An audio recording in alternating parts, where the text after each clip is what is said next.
Hi everyone, welcome to my channel. In this video, I'm going to be talking about the differences between colleges and universities in Canada in terms of the tuition, in terms of the scholarship opportunities available, the application fee, the cost, their eligibility for post-graduation work permit. If you want answers to some of these questions, make sure you watch this video till the very end. Hi everyone, my name is Peter Isesele. In this channel where I make videos regarding studying in Canada, scholarship, applying for school, scholarship opportunities and funding. If these are some of the information you want, kindly subscribe to this channel and like this video so that whenever new videos are released, you'll be the first person to get notified. Let's get started. Now let's start talking about college. I'm actually with my computer, and so that I want to make sure I get all of the information accurately. So let's start with colleges in terms of the programs that they offer. So colleges offer basically about 3 or 4 types of programs. The first one is that they offer a graduate certificate program, which is usually a 1-year program. This kind of program that is available for those that have already completed at least a post-secondary education. And then there is a 2-year diploma program. This 2-year diploma program, it can be for anyone that just completed high school, or anyone that completed university or post-secondary education can also apply for these colleges. And then there is the one I would refer to as the advanced diploma. The advanced diploma is a 3-year diploma program. It's kind of almost close to a bachelor's degree, and there are actually some colleges that offer a bachelor's degree. That is quite exciting. Now let's talk about universities in terms of the programs that universities offer. Universities offer postgraduate certificate program, usually a 1-year program, and they also offer postgraduate diploma. Okay, so this is different from a postgraduate certificate. Certificate is basically like a 1-year program that is kind of making you to become kind of an expertise in a particular area. So postgrad diploma, just like a diploma that you can apply for only when you have a degree. So you can apply for a postgraduate diploma if you already don't have a degree. And then of course universities offer master's degree, right? So master's degree can range from 2 years mostly in Canada, and they can either be course-based or research-based. And then of course universities also offer PhDs, and usually 4 years, but it might take some people like 4-5 years or even 6 years to complete that PhD. Now let's talk about the GPA requirement. In terms of GPA requirement, colleges usually accept low GPA. By low GPA, I mean if you already completed a post-secondary education or university education and you want to apply to colleges, they are not going to be very strict in terms of their admission requirement with the GPA. Okay, even with high school alone, you can actually apply to a lot of these colleges. Okay, so with low GPA, let's say on a 3.0, sorry, on a 4.0 GPA, a low GPA is usually a GPA between 3.0, less than 3.0 out of 4.0 is technically considered as a low GPA.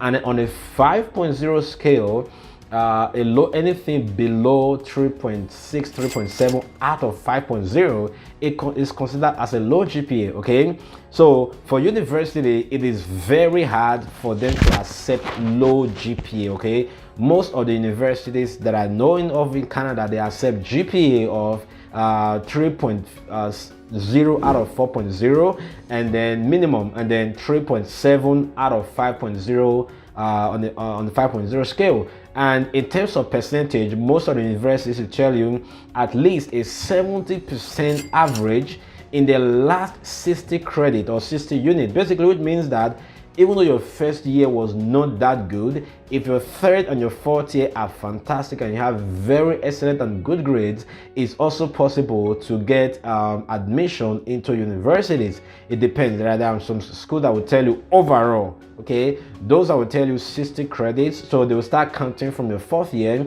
They count your credit, maybe 60 credit might end somewhere in 300 level. If those are good, you are still fine. Now let's talk about scholarship opportunities. In colleges, there are basic almost no scholarship, no full funding or scholarship available because colleges don't offer research programs. Most of the funding are available for research programs. So if you're looking for scholarship, a college might not be the best for you.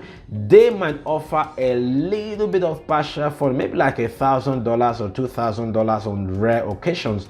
And most of the scholarships are usually available when you have already started the program. So for entrance, you have to think about the universities because universities are basically the places where you can get all of the full funding available, the full scholarship available, because you have all of the research masters and PhDs available in the universities. Now let's talk about admission. In terms of admission for colleges, the admission into colleges are not very competitive, and in terms of the time frame, usually between let me say 3 to 4 weeks, you usually get feedback when you apply for a lot of the colleges. But for universities, the admission is very competitive because there are lots of people planning to go to the university. So they really raise their standards. Sometimes meeting the minimum GPA is not a guarantee that you're going to get admitted. It just depends on the quality of people that apply for that particular program at that time point. And in terms of the time frame for admission, once the deadline for admission has passed, usually between 1 to 2 months, you will get feedback for them. So it takes a little bit more time compared to colleges. Now let's talk about tuition deposit. A lot of the colleges, when they give you admission, they usually require you to pay a tuition deposit. Let's say it can be $500, $1,000, $2,000, $3,000, $7,000, as the case may be. So they will tell you pay the full first semester tuition, right? So it depends on the school and the program. For universities, it's really rare to have universities requesting for tuition deposit. Okay, it happens, but not very common as to what you have in the colleges. But I would say get prepared. They might ask you to pay. So when you check out a particular university, check out if they will require tuition deposit once they've given you admission. Now let's talk about the cost. This is very, very important. In terms of cost, generally colleges are usually cheaper. Okay, they are cheaper.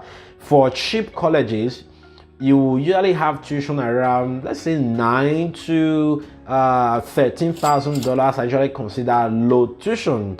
And then for regular tuition for colleges, usually between 16 and 18,000 Canadian dollars per year.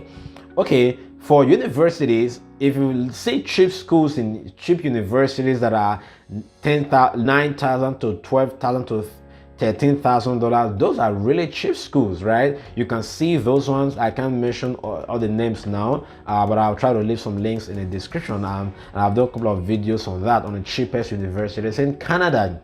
In terms of the tuition, this is really expensive. For most of the master's program, usually between $25,000 to $30,000, you know, 20, 25, 30, some might even up to 40,000 Canadian dollars per year. So think about that. And there are some that require international students to pay a special fee. So when you're checking universities, make sure you check out the cost as well. Now let's talk about the eligibility for if they are designated learning institutes, DLI. A lot of the colleges, to be honest, are DLI, but there are some that are not DLI. So I've also done a video on that, on how to check the DLI, or if you just want to check, go to Google and type DLI, okay?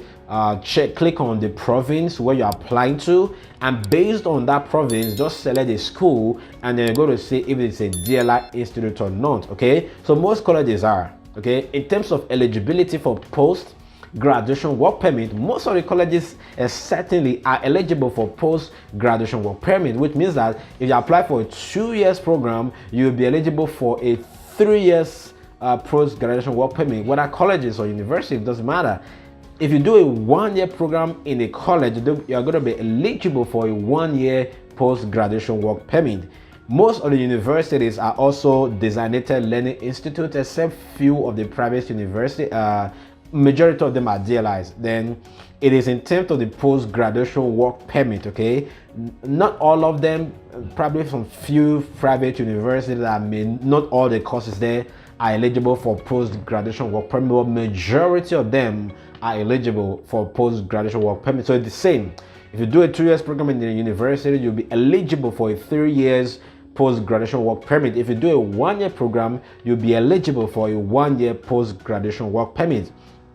Now let's talk about in terms of the documents required for admission. For colleges, when you're applying, you don't need any supervisor because it's a research program, right? So you don't need to start worrying yourself about, I want to get a supervisor. All of these things are not important. And then you don't really need the letters of recommendation for a lot of the applications to most of the colleges. You can just apply right away. But for universities, when applying, whether course-based or research-based programs, supervisors are usually required. For course-based programs, supervisors are not required, except on in some few cases where supervisors are required. But on the 95% of the time, supervisors are not required except for thesis-based. And letters of recommendation are usually required for universities as well, unlike colleges. Now let's quickly talk about application fee. Like I did a video before, it's really hard to find application fee waiver in Canada. Most of the colleges will require to pay application fee, usually between 100 and 150 Canadian dollars. So it might be less or more, but check the application fee of the colleges you want to apply for. For universities, the application fee are also involved, right? There are really no major application fee waiver universities in Canada, which means that you should be ready to pay your application fee. So the question now becomes, which should I apply for? I would say it depends. It depends on what you studied, it depends on your work experience, it depends on your GPA, it depends if you have higher national diploma, just a whole lot of factors. If you are looking for scholarship, university is going to be the best option. If you are looking for easy admission and quick admission, colleges is going to be the best bet. If you are looking for something cheap, you might most likely find cheaper things in colleges, and then for university that's kind of more expensive. So I want to ask you, what are you thinking about to apply? Are you applying for college or for university? Anyone you want to apply for, make sure you leave a comment in the comment section, and then let's have the conversation there. If you have any specific question, make sure you ask the question in the comment section, and then I will do it to answer the question as soon as possible. That's going to be it for this video. If you haven't subscribed, please do it to subscribe and to hit the like button so that whenever new videos are released, you'll be the first person to get notified of my videos. Once again, thank you so much. My name is Peter Cecile. I'll see you in this video.